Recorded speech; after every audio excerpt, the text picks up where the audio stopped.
भंगिया के मातल सदा सी तो भंगिया ही भांगी करे, भंगिया ही भांगी करे हो।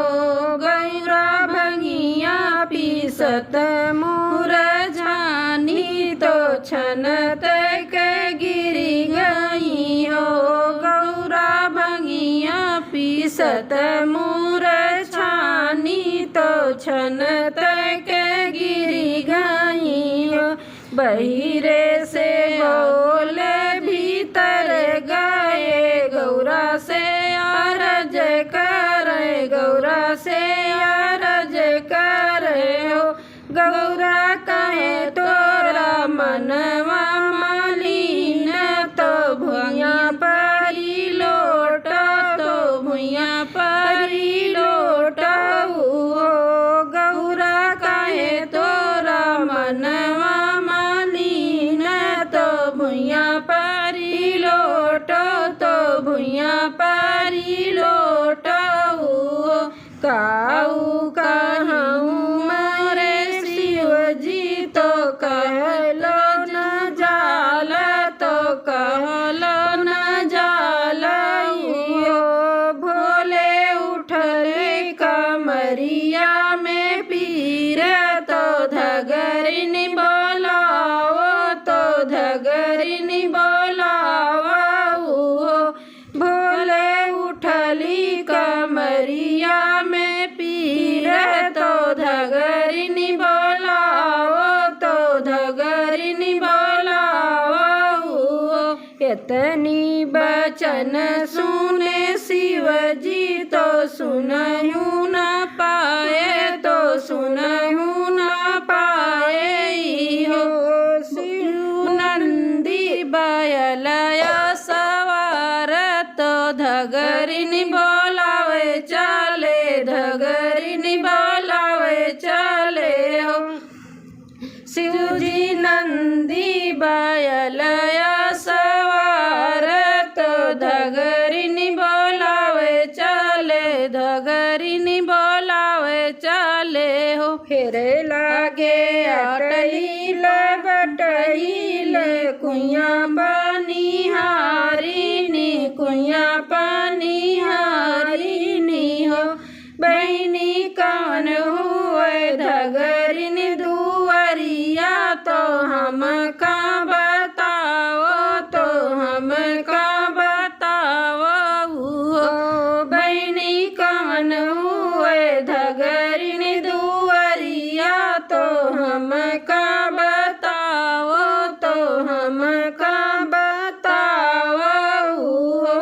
ऊंच नगर पुर पाटन आले बासे छाजन, आले बासे छाजन हो। भोले अंगने चनन गछ रूप जहाँ बसे धगरिन, जहाँ बसे धगरिनी हो।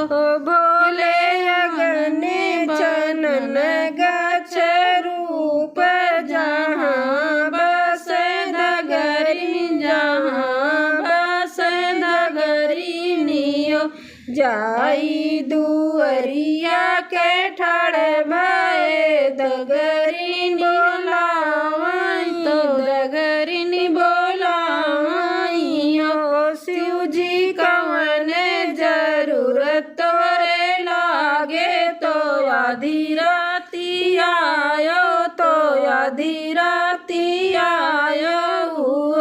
शिव जी कवन जरूरत तोरे लागे, तो आधी राती आयो, तो आधी राती आयो हो।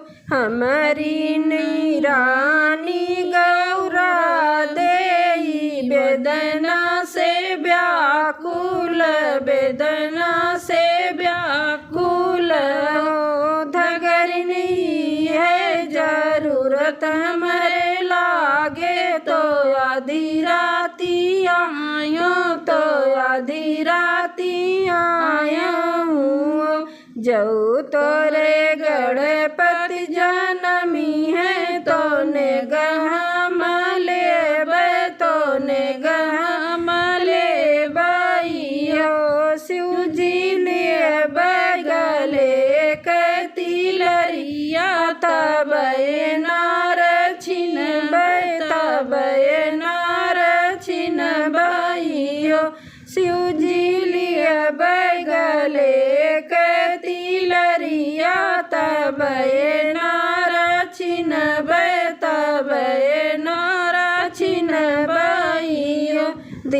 अबे मोतिन कई आखत सोने के हसिया तो सोने के हसिया हो धगरिन दिया बे मैं गले के तिलरिया तो गणपति जन्म ली है गणपति जन्म ली है ओ धगरिन दिया बे मैं गले के तिलरिया तो गणपति जन्म ली है गणपति जन्म ली है ओ जेई है सोहर गावे तो गाई के सुनावे तो गाई के सुनावई हो सखिया जुग जुग बढ़े आई बात अमर